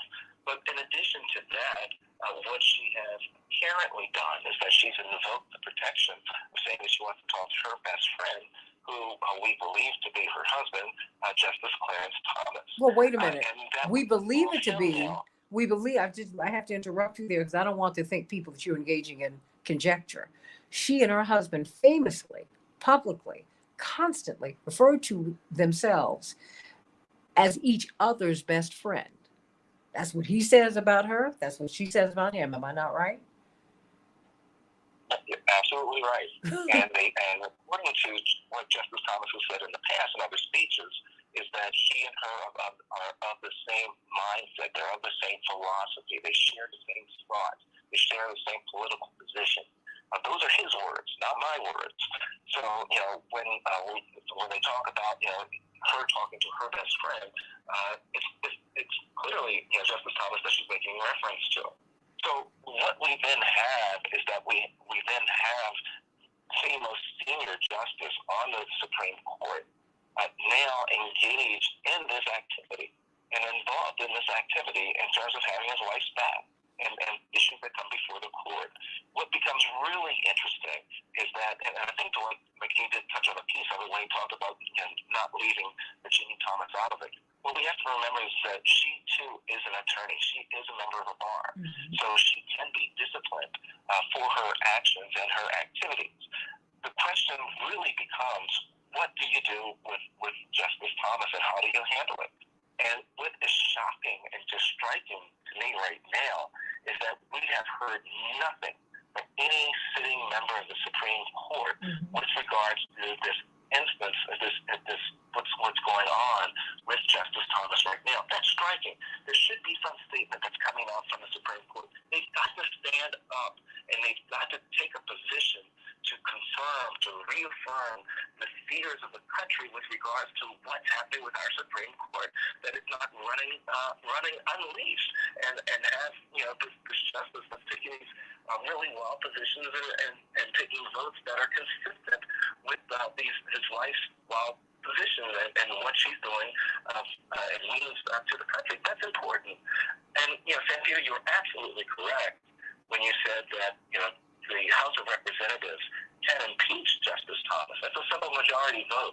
They may struggle with it, with the divide that they have, but they could get to the point of voting for articles of impeachment, which is just a charging document for the most part. It then would go to the U.S. Senate for a hearing and, of course, the trial. And if there is a conviction, that will require 2/3 of the U.S. Senate. And I don't see that happening in this instance. So the question then arises, what do you do? How do we deal with this justice's activities and his wife's involvement in the January 6th insurrection? And I don't know how much further it goes because we haven't received all of the text messages from Mark Meadows because he stopped cooperating with the January 6th Commission.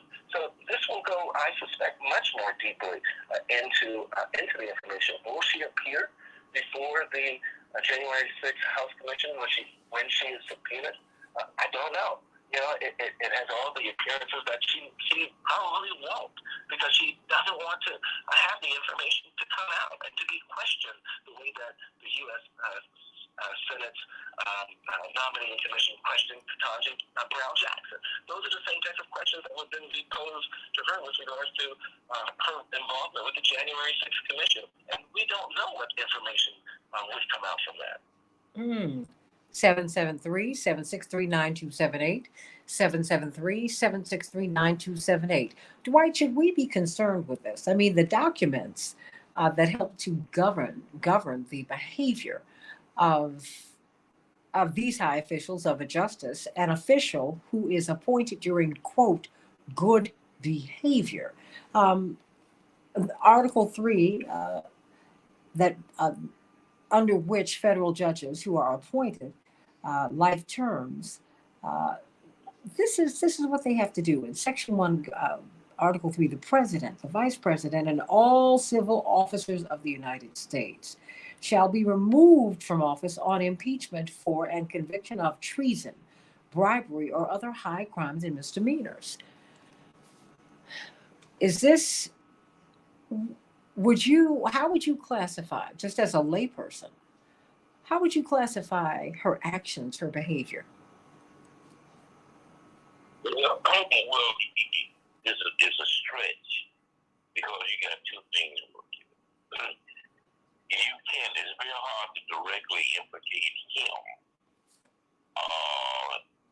in her behavior. You can say, pillow talk and sleep together and she influences him.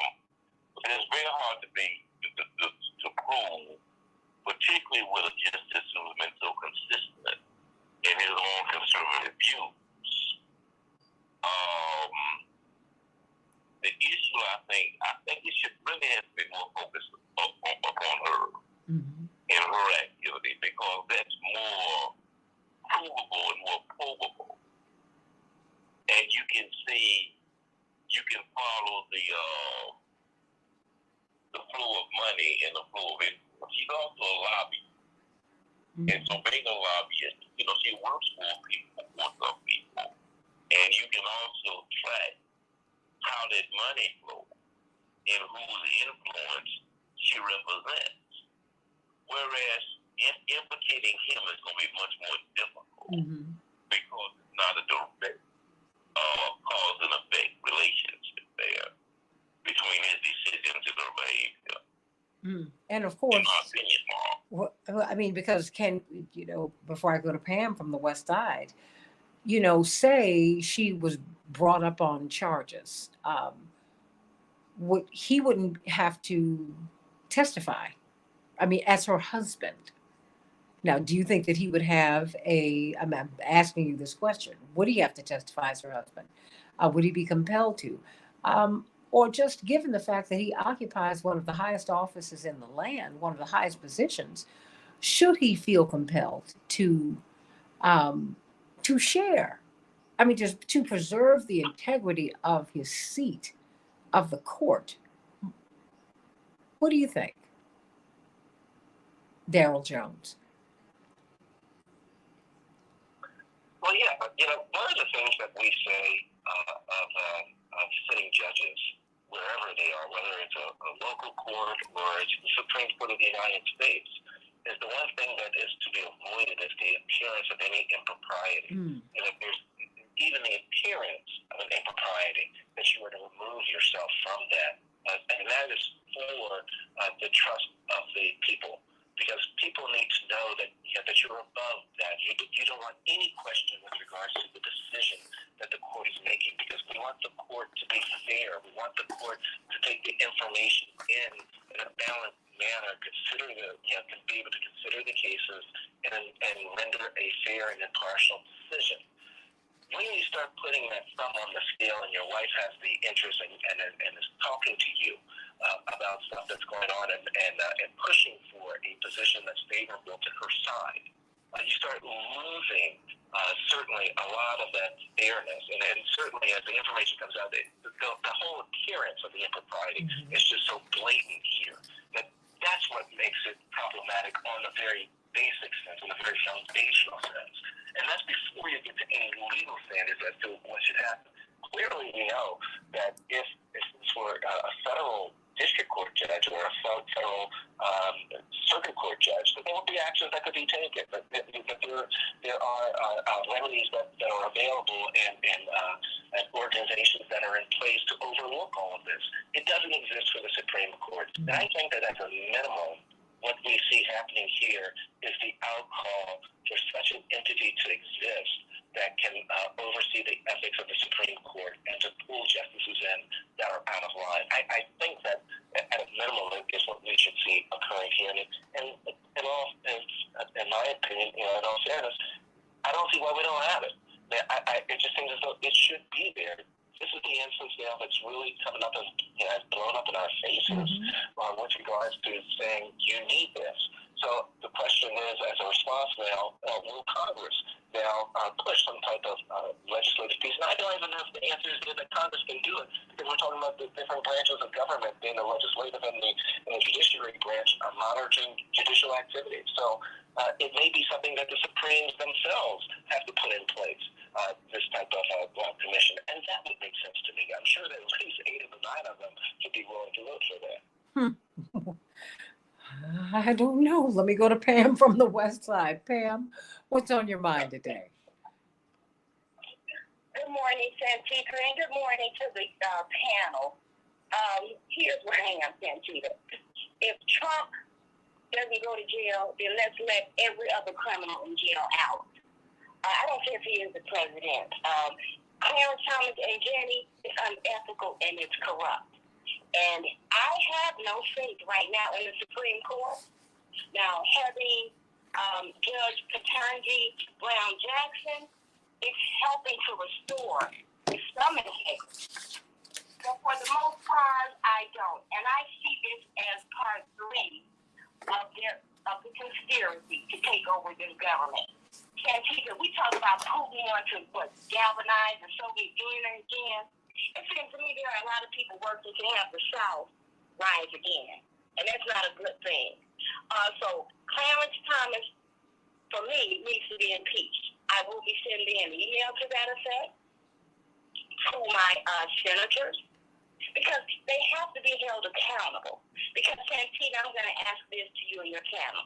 So every street-level crime, the young people have to be held accountable. Justice Smollett, class 4 felony, has to go to jail for 6 months. But you're talking about a conspiracy to overturn an election. And I don't hear the Democratic Party saying enough. Don't come lecture our young people about working with criminal thugs and hiding people and not speaking out. When you see something, say something. We see something on the Supreme Court. Now, who is going to have enough nerve to say something? And I'm talking about our elected officials, our senators, our representatives. Biden, don't talk to me about we're not a banana Republican. We're not a banana republic. So we won't put our president in prison. If our president commits a crime, then yes, prison is where he belongs. Due process. Gather the information, convict, and then sentence him to jail.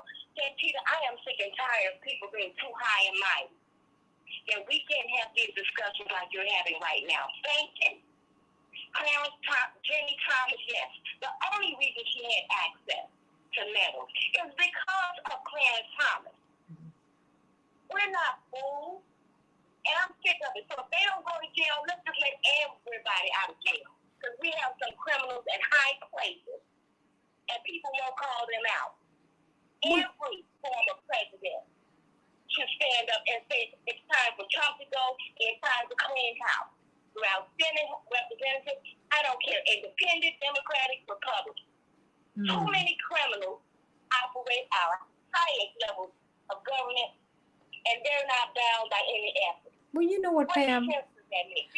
Well, it's wrong. I mean, and the fact is there are so many dirty hands. You will find going to jail, going to prison, trust me, I know this, it is a supremely political act. Okay? You go to jail when George Ryan, our former governor, decides to declare a moratorium on the death penalty. He said, we can't kill one more innocent person. We don't know what's happening here. I was living in New York at the time, Pam, and I spoke with friends all over the country, and they all said, now, he's helping Black people. He's going to prison.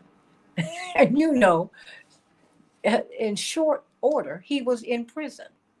It's very interesting who does go to prison, and it's very interesting who does not.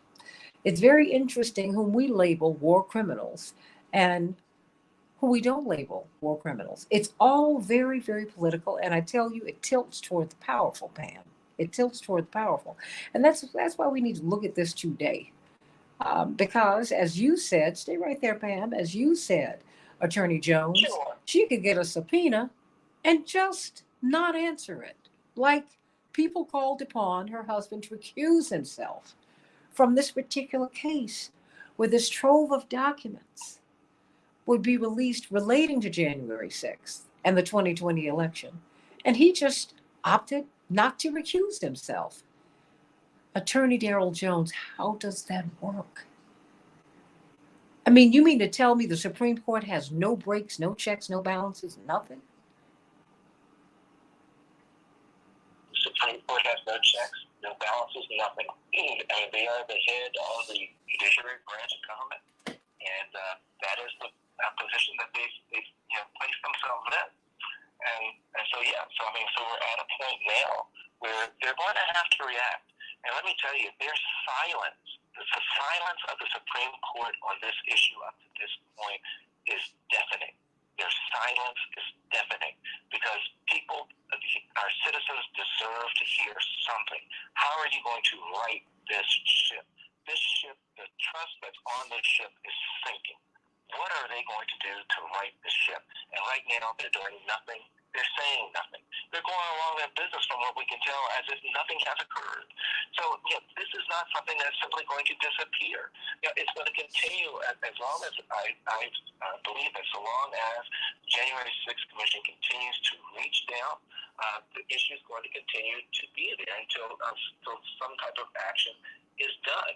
But the inactivity of the Supreme Court right now is unacceptable. they've got to put the parameters up. They should be self-monitoring themselves. Since no one is over them, they've got to self-monitor themselves. And I agree with Pam as well as yourself, Santita, when you said, it's the character of the person of a Ketanji Brown Jackson that's coming that will help lift the integrity, that they've got to address the issue that's currently before them. I can only imagine that if Judge Ketanji Brown Jackson were in place now, that she would be biting at her nails to be certain that something is done here, encouraging the Chief Justice to do something, to take some action to preserve the integrity of the institution of the Supreme Court. That's what we're looking at right now, in my opinion. And I think that Pam was directly on point. They're setting the example. How can you want judges to be perceived as being fair and impartial in local courts, state courts, federal courts, when the Supreme Court doesn't have that appearance itself, that it's not setting the example?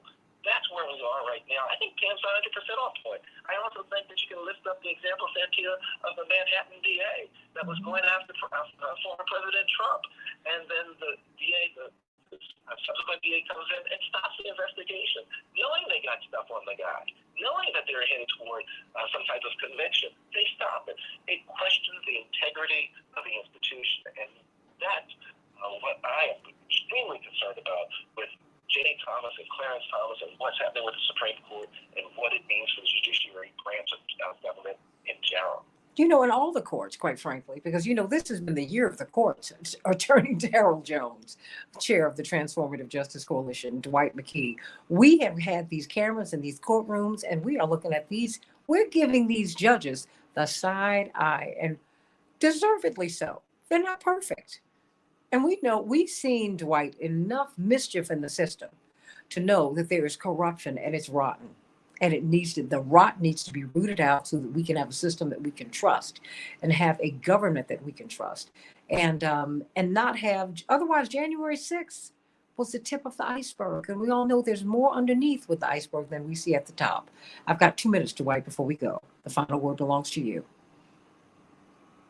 Well, what also makes it very difficult is you have such pervasion of corruption. You have a whole part of Congress who is so committed to the pursuit of power rather than the pursuit of justice that they themselves would not commit to doing the right thing.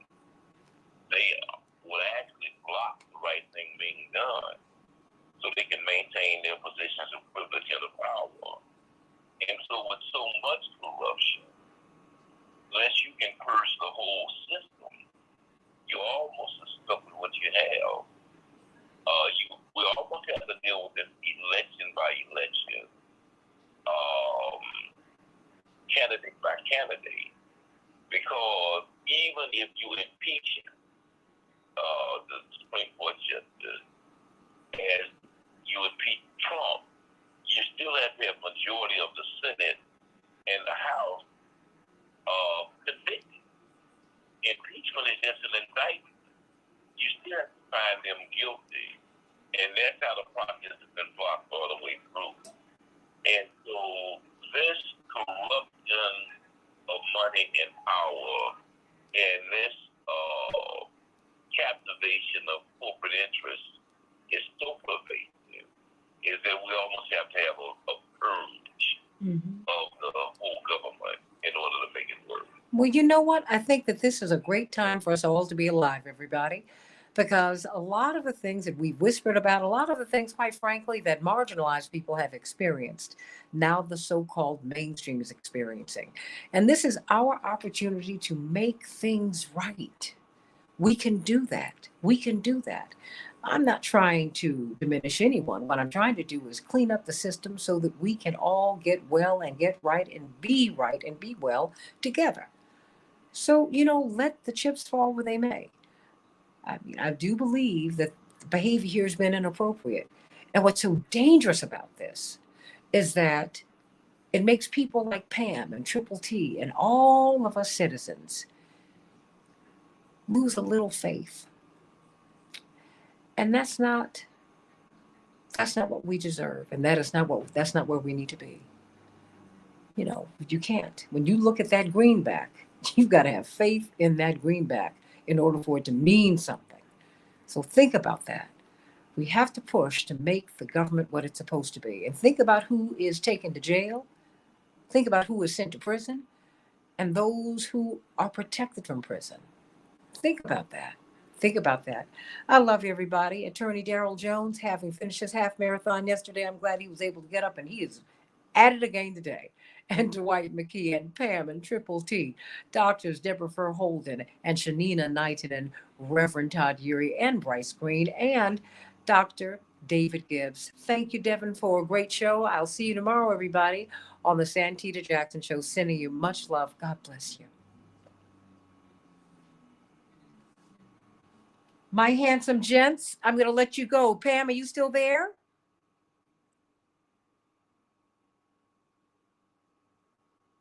I think everybody's gone now. So, all right, everybody, I'm going to let you all go. We're going to find out what's going on with the sounds, and we can really have it right tomorrow. Love you.